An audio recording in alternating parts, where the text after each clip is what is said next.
looks massive. Your forehead looks massive. Thank you. I made it especially big just for this video. Cool. Okay, so I've started recording, so we're all good. We're going. Shall I have my hoodie? Yeah.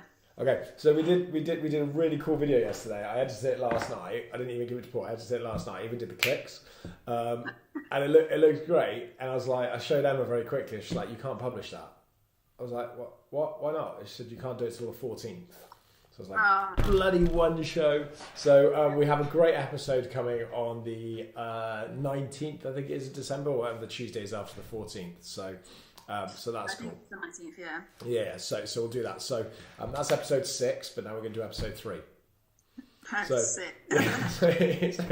So welcome. Then people maybe know we've got a new name because we presented it yesterday in episode 6. So there's going to be so much confusion. People are going to be watching it like this has already happened. Like, what are you doing, guys? Yeah, I know they're going to get confused by how organised we are.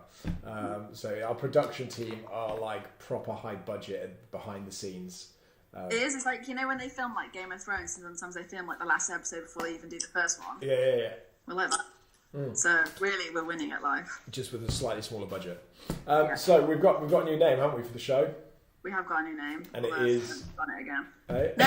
You were so funny. I watched the edit of it last night. I was like, that's not what the name is, Lauren, at all. It's the best 6 minutes, isn't it? It is, yeah. It's the best 6-minute show. Best 6-minute show. Yeah. I thought you didn't want to go for show. No, I was happy to go for show. You were like, I don't know, let me ask Paul. Did Paul convince you? I didn't ask him in the end. It just grew on me.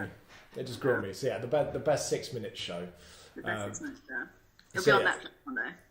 Yes. So we will split. So we've in usual style that Joel and Lauren do, or Lauren and Joel do.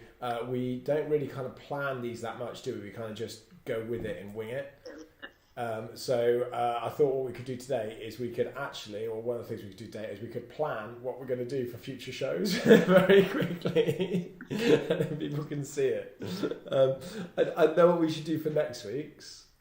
Right. Next week's, because we've got to go and pick the Christmas tree later on.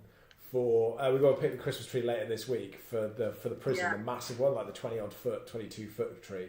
So we should do that one on set. Like away on location, on locale, because we get to chop down a 22-foot Christmas tree. Winning.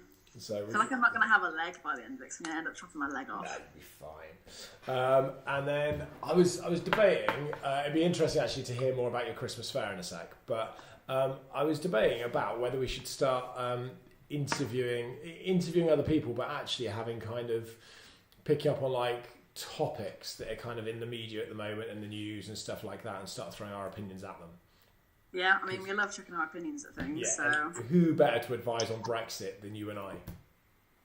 Actually, do you know what? Probably not me, because I watch the news, like I actually watch it, and I sit there and I watch it after I'm a celebrity on ITV or whatever. And I look at it and I just look at Tessa May and I'm like... Tessa May? Yeah, because she's not Theresa May, she's Tessa May. She's like a champion. And I just look at her and I'm like, do you know what? Like, I feel like I should be more into what's going on, but all I really want to do is just meme her because she's just so, like, memeable. And I'm like, I really should be following it more, but I've got to a point now. I feel like a lot of people have got to the point now where just like, just friggin' decide what you're doing and then let us know, because obviously it doesn't matter what anyone else thinks. So that's like how I move with it at the moment. That's kind of what they've done. They've kind of just decided what we're doing and gone, there you go, that's what we're doing. Yeah, well, to be fair, I don't know what, like... You missed that bit, didn't you? I missed that bit. Like, I got to the point, I think the last time I watched the news a couple of days ago, and I think I got to the point where they were trying to, like, get rid of her. Yeah. And I was just like, well, if they get rid of the Prime Minister, I was like, I mean, whatever, she seems like a bit of an idiot anyway.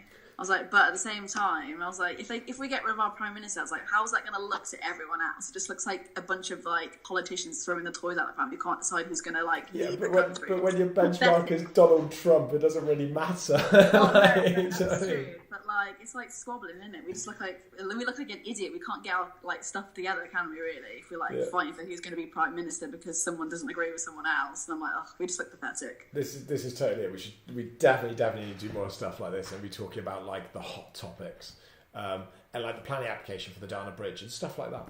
But yeah, no, she's had a poison chalice from the word go. But yeah, Brexit's not my particular choice. I know you voted for Brexit, but What do you mean I voted for Brexit? did you even vote in the end? I voted to stay. Oh, okay, cool. Remain. Yeah, I voted Remain. Yeah, because I was just like, It's well, the sensible decision. Yeah. It seems silly trying to like break something off, doesn't it? Really. Yeah. And now look at the mess that we're in. In fairness, though, it shouldn't directly affect our business, like the businesses we run. It shouldn't directly affect us. In fact, I don't know if it will benefit us or not, because more people. I don't know. It's the uncertainty is the concern, because when people don't know what's going on, or like you said then, it's like what's going to happen. Just make a decision. With uncertainty, people get reluctant to make too many big decisions, too many big changes. People won't do things like buy houses and buy cars and go on holidays and buy large purchases, and that slows the economy. And actually, people will reduce Christmas to a degree, because they'll be like, oh my god, what's going on? And then you see big businesses stockpiling ingredients and sugars and stuff. I saw, because like the people that make the diabetic like pens and like medicines and stuff, like proper stockpiling them, aren't they? Pharmaceuticals. So it just throws everything up into a bit of an unknown. So that's I guess the biggest concern. But anyway, we should totally do stuff like that. Tell everybody. We'll do that going forwards. I think actually, if people want to kind of throw us topics, then we can do that kind of stuff. I really hope someone throws us the education system, because I'm ready. I'm totally on that. I'm absolutely ready for it. And that'd be a good one actually, because you send your kids to school and we home educate ours, so we got a really nice balance of. We'll set somebody up just to throw in a comment, do the education system. We'll just get someone to like totally stooge it and be like, oh, what a surprise! Let's destroy it right now. I want someone to chuck in customer service, like the customer is always right. Discuss. Like, stop it. Tell us about your Christmas Fair, because we've done like the promotion for that. Hasn't started yet? Yes, Christmas Fair. Well, it's on the 8th, so it's not that far away from now. Yeah, it's two weeks on Saturday. No, 1 week on Saturday. It's a week Saturday. It's not week Saturday. Yeah, it's come up really, really quickly. Although I feel like it's taken like really slow, because I feel like it was kind of like a last minute plan. And to be honest, it was one of these things that I did the application for it, and I was like, right, I'm going to put it out. I was like, no one's going to apply for it. Everyone's going to think it's absolutely insane. I was like, we've got so much to do to actually do it. I was like, no way we're going to be able to get this all done in time. But as soon as I literally posted the application, I think it was 20 minutes, so when I sent in the first application, and I was like, oh my god, like this is crazy. And then it just started hitting off, and the Facebook, the group, the event page just started like the shares and stuff. I think it's got almost 300 shares now, and like it's moved. People interested. Yeah, that's done well.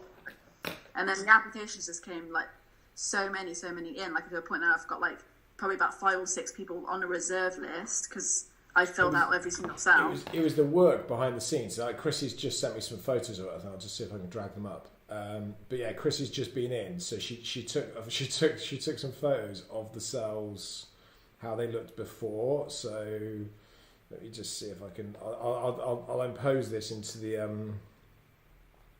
I'll impose this into the video. But like, here's the cells as they looked before. God, that's. I'll stick it in so you can see it. But then here it is as it's now finished.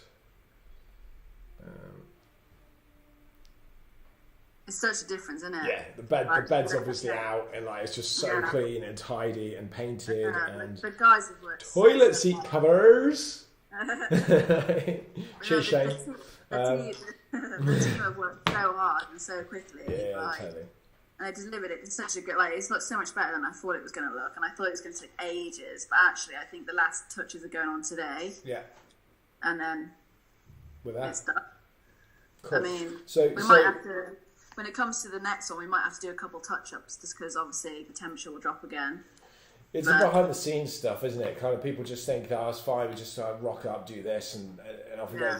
But it's a huge process, because some of those cells we use, but some of them we haven't used and haven't been used for 4 years. So they've needed like a proper overhaul.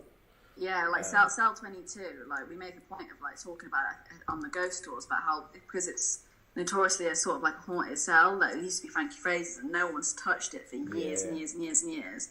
It's finally like people have finally gone in and actually done something to it, and it looks so much better. And it's the additional stuff behind, like properly behind the scenes, that no one sees. You probably have seen all of the bits of, but even when we were discussing like the colours, because of the listings, we still have to paint it exactly the same colour as it was. So we have got a huge limitation. We obviously have to do it in a very careful way.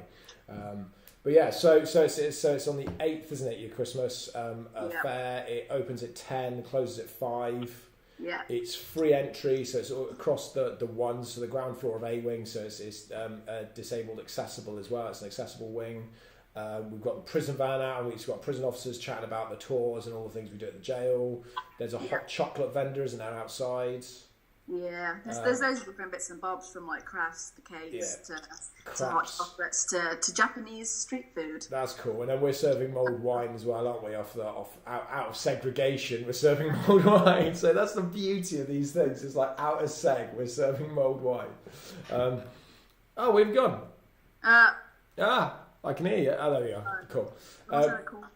So yeah, so it's on Saturday the 8th, starts at 10, finishes at 5, so it's kind of like probably taking about an hour to get round it. I'd have thought an hour and a half. You can obviously come in, do that. You can check out a couple of the cells whilst you're there as well, so you get to see a couple of the cells of the jail, learn about kind of everything we do, and then at 5 o'clock we're doing the Christmas light switch on.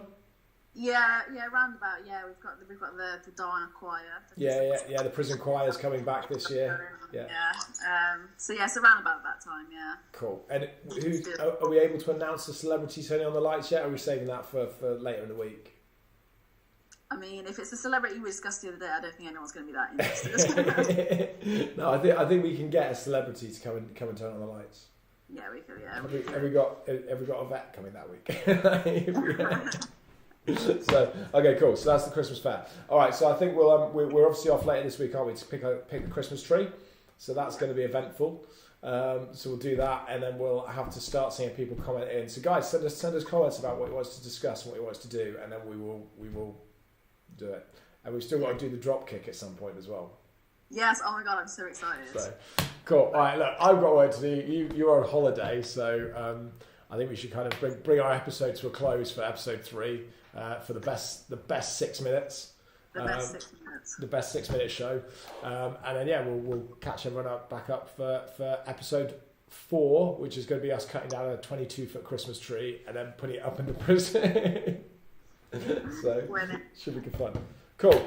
Excellent. All right, cool, Lauren. I'll catch up with you later in the week. Sweet. Sam, have a good holiday. Bye. Bye. Brother, it's caught in the crossfire. It's caught in the crossfire.